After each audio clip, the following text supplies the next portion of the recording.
Welcome to the second video on digestive system. In the first one we dealt with the buccal cavity, and in this one we will be dealing with the rest of the GI tract from the pharynx all the way down to the anus.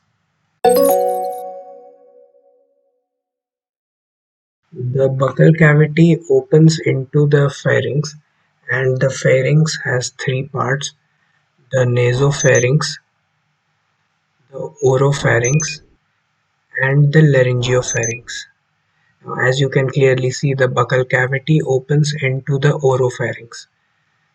Now if we rotate the structure here, the walls of the pharynx have been removed, and as you can see, the laryngopharynx opens both into the trachea and the esophagus.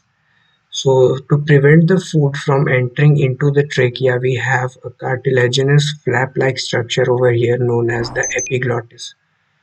So how the epiglottis functions is that when you swallow, your trachea actually moves upward and presses against the epiglottis and closes itself. So the food cannot enter it and eventually goes into the esophagus.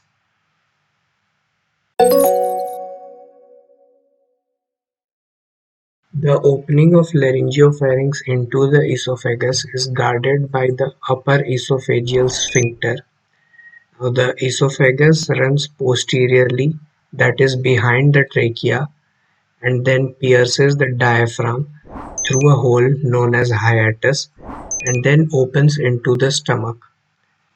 The entry of esophagus into the stomach is guarded by a lower esophageal sphincter or the gastroesophageal sphincter.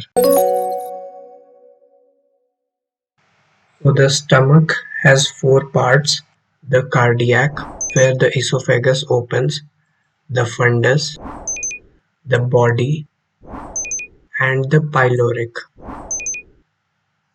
Some of the major functions of stomach include storage, mixing, and initial digestion of food.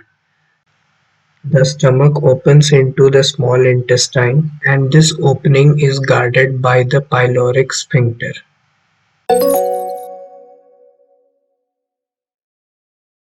The small intestine is divided into three parts: the duodenum, the jejunum, and the ileum.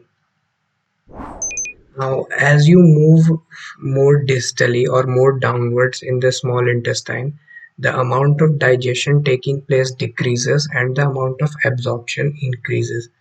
So in duodenum and the upper jejunum, most of the digestion takes place, and in the ileum, most of the absorption takes place.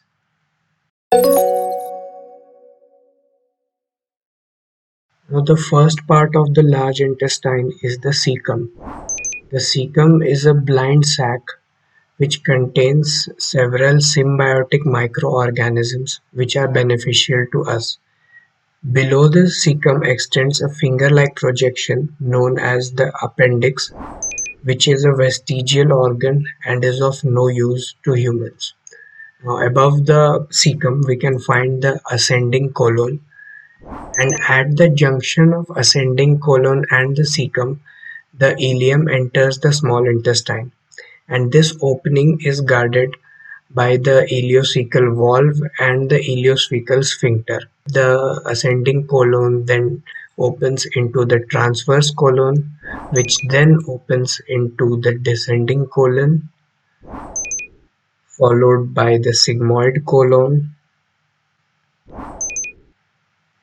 and then the rectum, where the feces are stored before defecation, and finally the anus.